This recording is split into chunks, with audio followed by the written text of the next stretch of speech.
الرجیم بسم اللہ الرحمن الرحیم الف لام را کتاب احکمت آیاتہ ثم فصلت من لدن حکیم خبیر اللہ تعبدوا الا اللہ اننی لکم منہ نذیر وبشیر وان استغفروا ربکم ثم توبوا الیہ یمتعکم متاعا حسنا الی اجل مسمى ویؤت کل ذی فضل فضلہ وان تولوا فانی اخاف علیکم عذاب یوم کبیر۔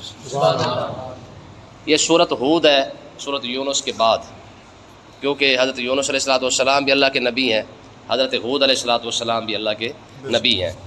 اس صورت کا پچھلی صورت کے ساتھ تعلق یہ ہے، مناسبت یہ ہے کہ پچھلی صورتوں کے اندر نبیوں کا جو ذکر کیا گیا یا ان کی قوموں کا جو ذکر کیا گیا ہے وہ مختصر کیا گیا ہے۔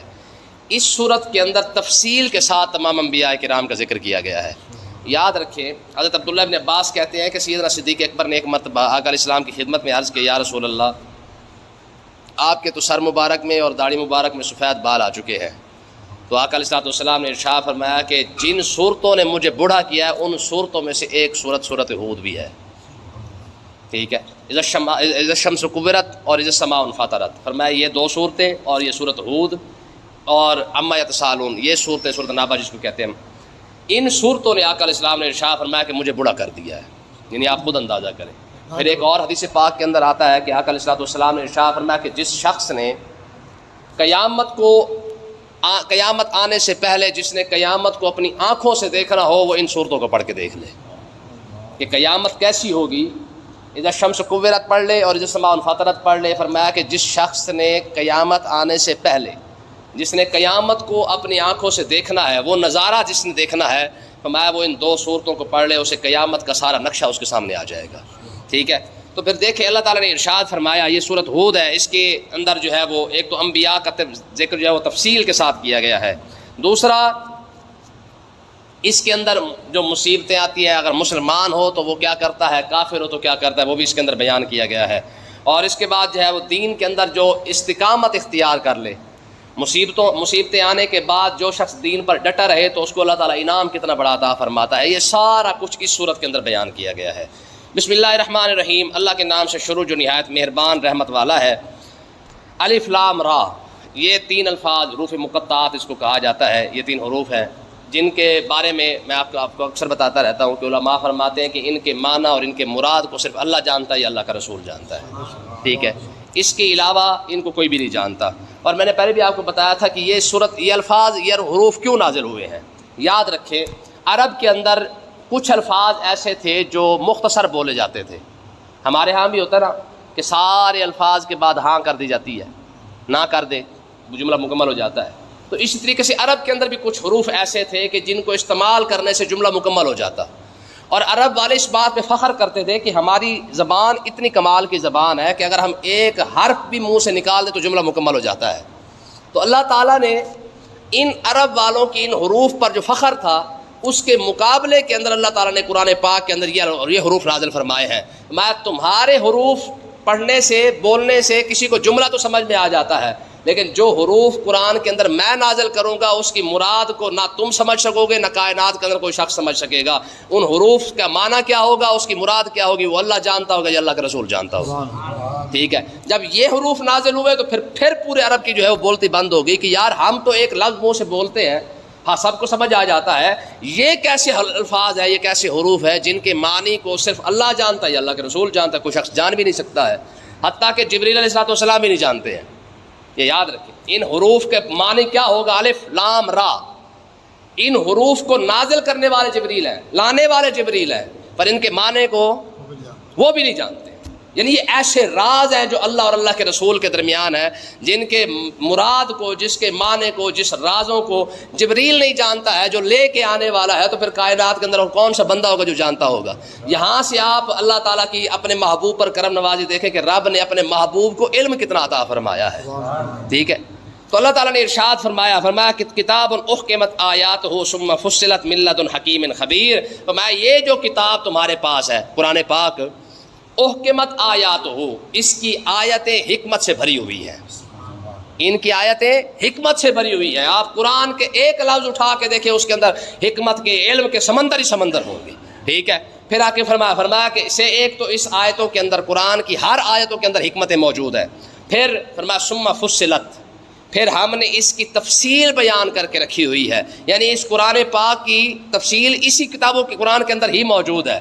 اور پھر فرمایا من لدن حکیم خبیر، یہ خبر دینے والے حکمت والے رب کی طرف سے نازل کیا گیا ہے، ٹھیک ہے۔ یہ ایسا کتاب، ایسی قرآن کی شان ہے یہ کہ یہ اس کے اندر حکمتیں بھی موجود ہیں، ان کی تفصیل بھی موجود ہے، اور نازل کس نے کیا ہے؟ حکمت والے نے۔ دیکھیں جی، کتاب کی شان کا اندازہ لکھنے والے سے لگتا ہے کہ کتاب کتنی بڑی ہے، تو اس سے اندازہ لگے گا کہ اس کو لکھنے والا کتنا بڑا ہوگا۔ اب امام بخاری ہے نا، بخاری کی کتاب موجود ہے، ٹھیک ہے۔ جب ہم بخاری پڑھتے ہیں تو اس سے پتہ چلتا ہے کہ یار یہ لکھنے والا کیسا ہوگا۔ مسند امام اعظم ہے، حدیث کی کتاب ہے، جب ہم وہ پڑھتے ہیں تو پتہ چلتا ہے کہ یار یہ اگر حدیث کی کتاب ایسی بڑی لکھی گئی ہے تو اس کو لکھنے والا کس شان کا مالک ہوگا۔ تو اسی سے اندازہ لگا لے کہ جب قرآن ایسا ہے کہ اس کی ہر لفظ کے اندر حکمت ہے، ہر آیت کے اندر حکمت موجود ہے، تو پھر اس کو نازل کرنے والا کیسا ہوگا، ٹھیک ہے۔ تو اللہ تعالیٰ نے ارشاد فرمایا محبوب آپ ان کو فرمائیں اللہ تعبدوا الا اللہ، تم صرف اور صرف اللہ کی عبادت کرو، صرف اور صرف اللہ کی عبادت کرو۔ اننی لکم منہ نذیر و بشیر، فرمایا کہ میں تمہارے پاس ڈرانے بھی آیا ہوں، خوشخبری دینے بھی آیا ہوں۔ ہاں، نبی کی یہ ڈیوٹی ہے کہ میں تمہیں خوشخبری بھی دینے آیا ہوں، تمہیں ڈرانے بھی آیا ہوں۔ یہ دو کام ہے، اگر اچھے کام کرو گے کلمہ پڑھنے کے بعد، ایمان لانے کے بعد، تو اللہ تعالیٰ تمہیں جنت عطا فرما دے گا، یہ خوشخبری بھی تمہارے لیے، ٹھیک ہے۔ اگر نہیں تو دوسری صورت یہی ہے کہ پھر تمہیں ڈرا رہا ہوں کہ اگر تم نے ایمان نہ لائے، اگر تم نے کلمہ نہ پڑھا، تو قیامت کے دن تمہارا جو انجام ہوگا وہ بھی تمہارے سامنے ہوگا، ٹھیک ہے۔ دیکھیں پھر آقا علیہ السلام نے خوشخبریاں کیسے دی ہیں، ٹھیک ہے۔ حضور نے ایک ہی جگہ پہ کھڑے ہو کے جناب ارشاد فرمایا 10 بندوں کے بارے میں حضور نے فرمایا یہ عشرہ مبشرہ، یعنی 10 بندوں کو بیٹھے بیٹھے جنت کی خوشخبری عطا فرما دی، ٹھیک ہے۔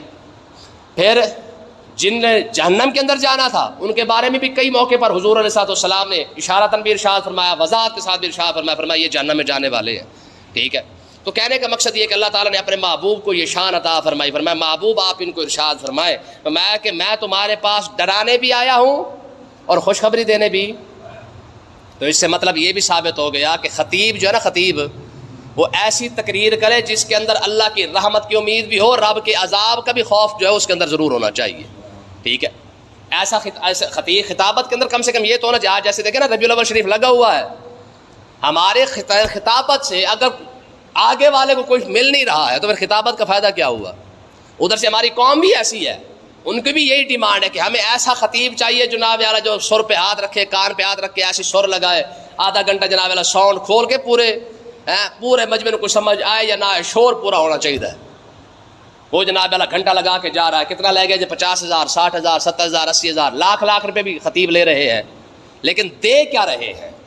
اور اوپر سے لینے والے ہم ہیں، ہم لے ان سے کیا رہے ہیں؟ ایک بندے کو کراچی سے بلایا ہے مثال کے طور پہ، کراچی سے وہ بندہ آ کے گھنٹہ لگا کے گیا ہے، ہم نے اس سے لیا کیا ہے؟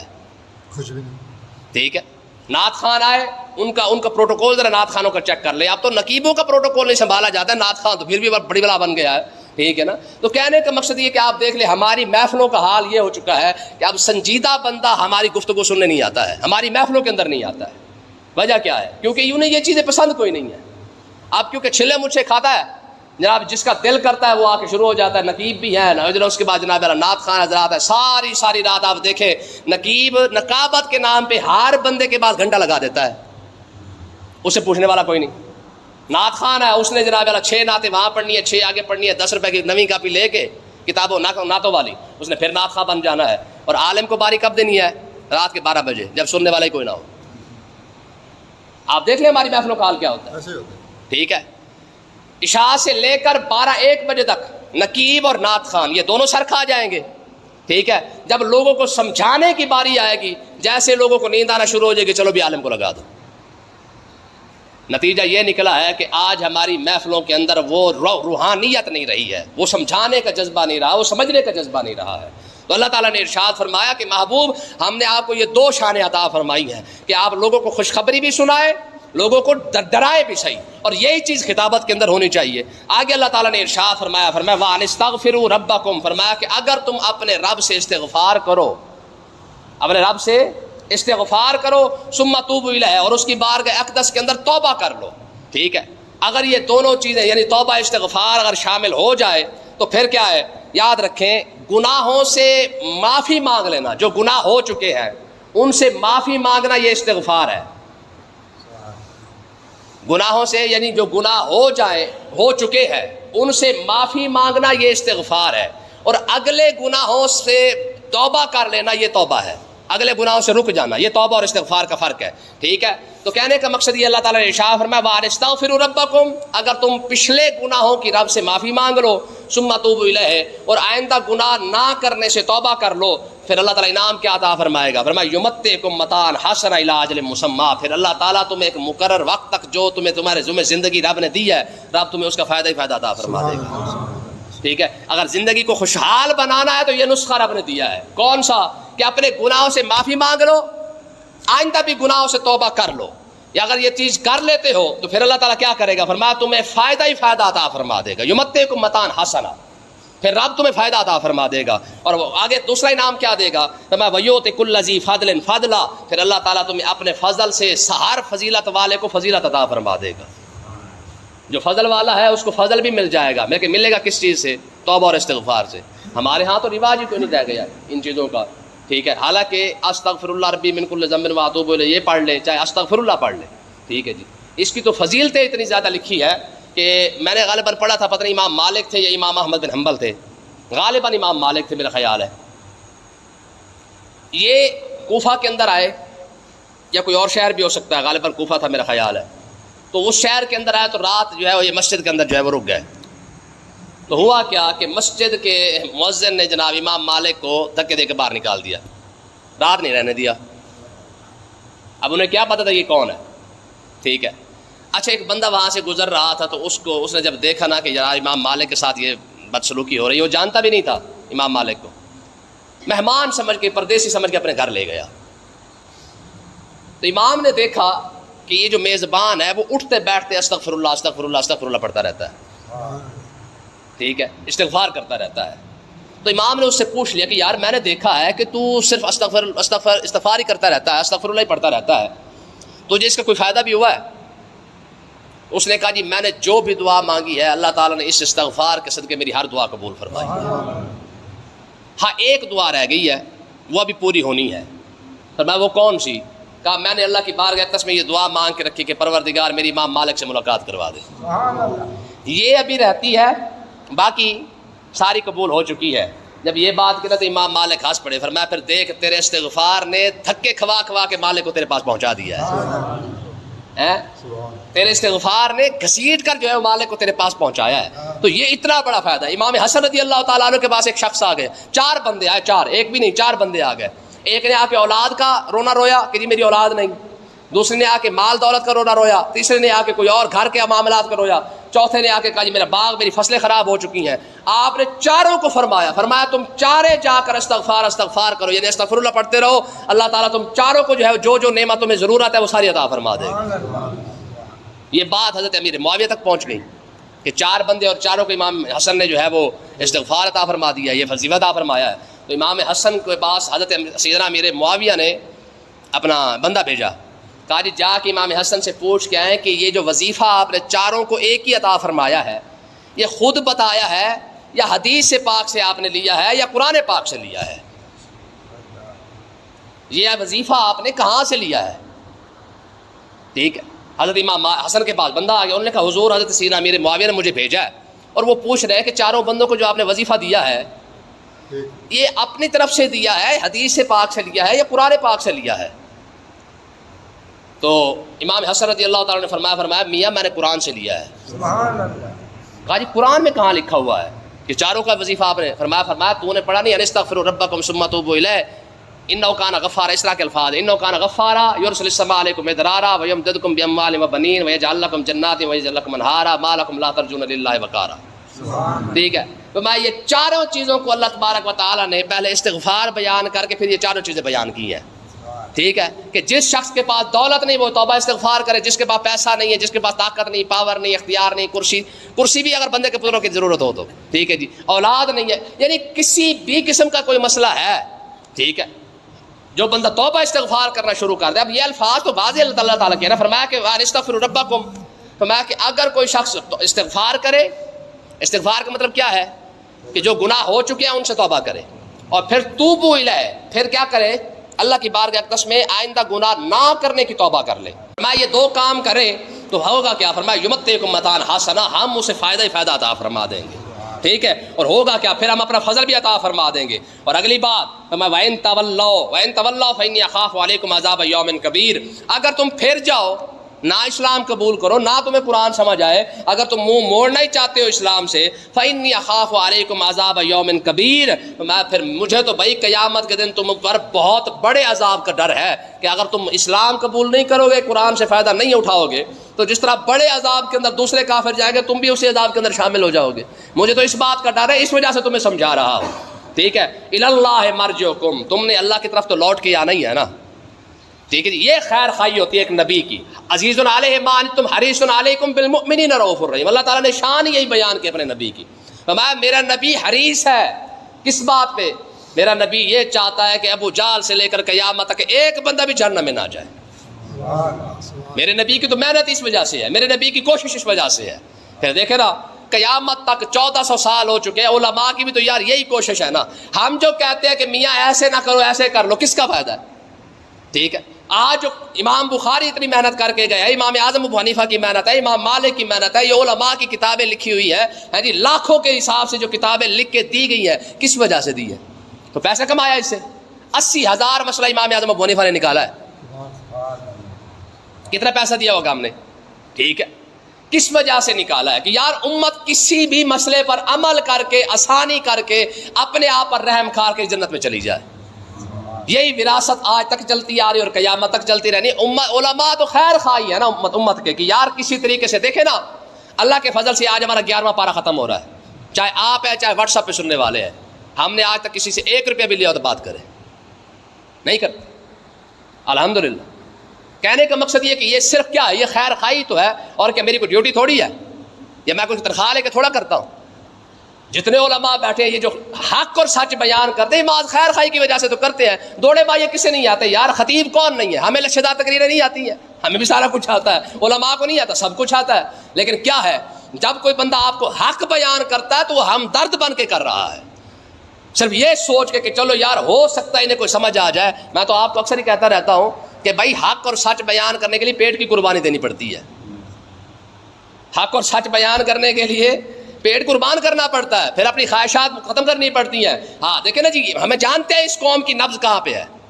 آپ کسی بھی پورے پاکستان کے اندر، بالخصوص پنجاب کے اندر، جہاں مرضی کھڑے ہو کہ آپ ہیروارے شاہ سنا ہے، پیسے ہی پیسے، ہم نہیں جانتے اس قوم کی کمزوری کیا ہے۔ آپ دیکھ لیں، نعت خان اس کمزوری کا فائدہ اٹھاتے ہیں۔ جو جہان کے گانے ہیں، چاہے پاکستان کے ہیں چاہے انڈیا کے، ہر مشہور گانے پہ نویں نعت کی طرز بنا کے لے فریدہ سارے لگے پڑے ہیں، اور قوم اوپر پہ پیسے پھینک بھی رہی ہے، ٹھیک ہے۔ یہ ہم سے زیادہ سیانے جن کو پتا ہے، لیکن نہیں، جو ہمدرد تو اگر ہمدرد وہ آپ کو بتائے گا کہ میاں یہ راستہ غلط ہے، اس طرف نہ جا، ٹھیک ہے۔ آگے اللہ تعالیٰ نے ارشاد فرمایا منافقوں کا ایک نشانی بتائی ہے، فرمایا ذرا دیکھو ذرا، فرمایا کہ الی اللہ مرجعکم وہو علی کل شیء قدیر، تم نے اللہ کی طرف لوٹ کے بھی آنا ہے، ہر شے پر وہ قادر بھی ہے، اور ہے کیا، فرمایا الا انہم یسنون صدورہم لیستخفوا من، فرمایا کہ منافق اپنے سینے چھپاتے ہیں، اپنے سینے دبا لیتے ہیں، لیستخفوا من، تاکہ وہ لوگوں کو نظر نہ آ سکے، ٹھیک ہے، اللہ کو نظر نہ آ سکے، اللہ کے سامنے پردہ کر لے، ہو سکتا ہے رب کو بھی نظر نہ آئے، لوگوں کو بھی نظر نہ آئے، منافق اپنی منافقت کو اس لیے چھپاتے ہیں۔ لیکن اللہ تعالیٰ نے کیا فرمایا، فرمایا الا حین یستغشون ثیابہم، فرمایا کہ جتنے مرضی وہ اوپر سے کپڑے بھی کیوں نہ پہن کے بیٹھے ہوں، یہ تو خالی منہ نیچے کر لیتے ہیں نا منافق اپنی منافقت کو چھپانے کے لیے۔ اللہ نے ارشاد فرمایا کہ تم جسم کو چھوڑو، جسم کے اوپر 1000 کپڑے بھی پہن لو، یعلم ما یسرون وما یعلنون، رب کی ذات تو وہ ہے جو کچھ تمہارے دل کے اندر چھپا ہوا ہے وہ بھی جانتا ہے، جو کچھ منہ سے نکال رہے ہو وہ بھی جانتا ہے۔ منہ نیچے کرنے سے کیا ہو جاتا ہے، آپ دیکھیں منافق جب بھی بیٹھا ہوگا، جب بات ہے کہ منہ نیچے ہو جائے گا، اور یہی قوم یہ حال جو وہاں پہ ہوتا رہا ہے مسجد نبوی کے اندر۔ تو اللہ تعالیٰ نے ارشاد فرمایا بھائی دین کے ساتھ منافقت نہ کرو، جس نے اوپر سے کلمہ پڑھ رکھا ہے رب اسے بھی جانتا ہے، جس نے اندر سے کلمہ پڑھا ہے وہ رب اسے بھی جانتا ہے۔ اگر تم یہ سمجھتے ہو کہ اوپر سے کلمہ پڑھ کر تمہیں کسی کو نظر نہیں آؤ گے، انہ علیم بذات الصدور، فرمایا رب کی شان تو یہ کہ وہ جو کچھ سینوں کے اندر کھڑا ہے وہ تو سب کچھ جانتا ہے، ٹھیک ہے۔ اگر میرا نبی جو تمہیں تبلیغ کر رہا ہے اور تم سچے دل سے کلمہ پڑھو تب بھی تمہیں فائدہ ہے. تم اوپر سے پڑھ لو، رب تو اس کو بھی جانتا ہے کہ ہاں بھی کس نے اوپر سے کلمہ پڑھا، کس نے اندر سے کلمہ پڑھا ہوا ہے. ٹھیک ہے، الحمدللہ آج ہمارا 11واں سپارہ مکمل ہو چکا ہے. اللہ پاک ہمیں سمجھنے کی توفیق عطا فرمائے.